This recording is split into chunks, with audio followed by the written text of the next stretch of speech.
Verið velkomin. Höfum við einhvern tíma stoppað og pælti því hversu oft það sem við sjáum alls ekki það sem raunverulega að gerast. Í dag ætlum við að kafa ofan í þessa eilífu togstreitu milli yfirborðsins og þess sem býr að baki.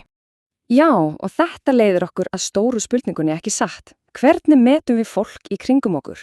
Hver á að fá að leiða? Hver á skilið velgengi? Hver fær að láta í sér heyra? Við notum alls konar mælikvarða, oft án þess að hugsa. En hvað ef við erum að nota vitlausa mælikvarða? Ok, byrjum á að skoða þetta í verki. Við skulum fara beitt í fyrsta dæmi okkar. Það kemur úr sögunum spámaninn Samúel sem fikk það risavaxna verkefni að finna næsta konungun.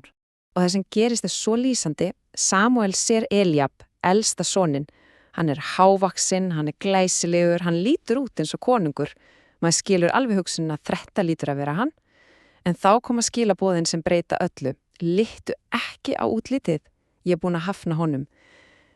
Þarna sjáum við strax þennan árekstur milli mannlegs mats og annars konar sínar. Og þá kemur setningin sem eiginlega kjarnin í öllu því sem við erum að fara yfir. Mennirnir horfa á útlitið en drottinn horfir á hjartað. Þetta ekki bara falleg setning, þetta algjör áskorun á okkar eigin dómgreind á það hvernig við erum vön að meta hlutina. Það sem svo áhugavert að þetta ekki eitthvað sem gerðist bara einu sinni. Alls ekki. Þegar maður fyrir að skoða þetta nánar, þá kemur í ljós alveg sláandi mynstur. Svo hver það sem valinn á endanum? Það einhver af þessum stóru og stæðilegu bræðurum? Nei, það Davíð, yngsti bróðirinn, sá sem var ekki einu sinni talinn nógu mikilvægur til að vera vistatur. Hann var bara úti á túni og gæta kinda, sá sem allir höfðu litið framhjá. Og mynstrið heldur áfram, hugsum Móse, maðurinn sem átti að leiða heila þjóð út úr ánauð, hans eigi mat, ég geti það ekki, ég tungmæltur, ég stama. Samkvæmt venjulegum stöðlum foristu, hann hefði líklega ekki komist í gegnum fyrsta viðtalið. Eða tökum Jeremía, hans mótmæli. Ég bara barn, ég kann ekki að tala. Aftur sjáum við þetta, þar sem í mannlegum augum lítur út fyrir að vera vanhæfi, reynsluleysi, ungur aldur ekki hindrun í þessu sanningi. Svo hvað eiginlega málið hérna? Skýringi sem gefin að þetta val byggist einfallega ekki á því sem við myndum kalla verðleika. Ekki á styrk, ekki á reynslu, ekki einu sinni á mælsku. Það virðist byggjast á einum einfalda hlut. Að vera til taks. Að vera tilbúin. Þetta snýr alveg á fólf okkar hugmyndum hvað gerir mann hægjan. Ok, höldum þessari hugmynd að horfa framhjá yfirborðinu því nú þurfum við að sjá hvernig hún tekin skrefin lengra. Hún verður að kröftugari myndlíkungu fyrir algjöra persónulega umbreytingu. Hér notuð ótrúlega sterk andstæða. Takið eftir orðalaginu. Það ekki sagt þið voruð í myrkrinu, heldur þið voruð myrkur. Og breytingin ekki svo að komast út í birtuna, heldur að verða sjálf að ljósi. Þetta grundvalla breyting á því hver maður En hvað þýðir þetta í praxis? Að vera ljós? Þetta ekki bara einhver loðin hugmynd? Textin gerir þetta mjög skýrt. Ávextir ljósins eru sýnilegir. Þeir birtast í hlutum eins og gæsku, réttlæti og sannleika. Þetta eru sem sagt eiginleikar sem sýna fram á þessa innri breytingu. Og þessi hugmynd svo tekin saman í þessum forna salmi. Vakna þú sem sefur og rís upp frá dauðum. Þetta beinlinis ákall. Þetta ekki eitthvað sem að bíðu bara eftir að gerist, heldur boð að taka sjálfur þátt, að vakna, að rísa upp.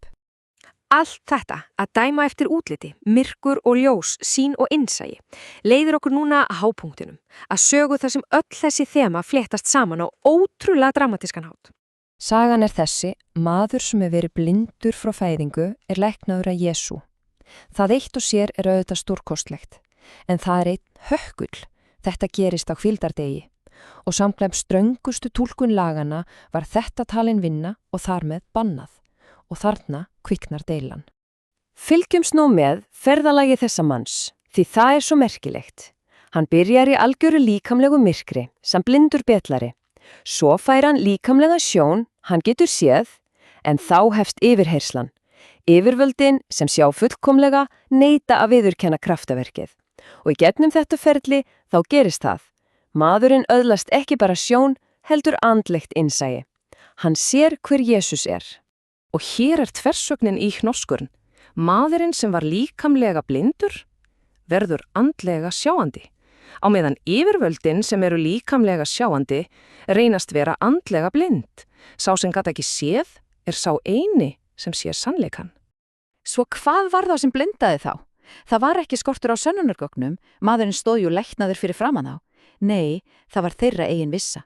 Þeir voru svo fastir í sinni eigin túlkun á lögmálinu að þeir gátu hreinlega ekki meðtaki neitt sem passaði ekki inn í þeirra heimsýn. Vissan þeirra varða blindu. Og þá kemur setning sem hengir kunnulegri bjöllu.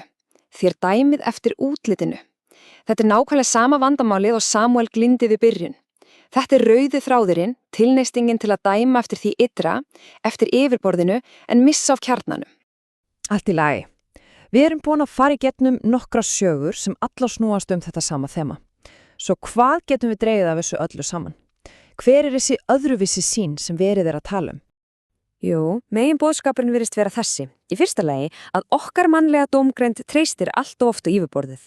Í öðru lagi að það til dýpra innsæð sem lítir á hjartað, á karakter, á möguleika, á vilja.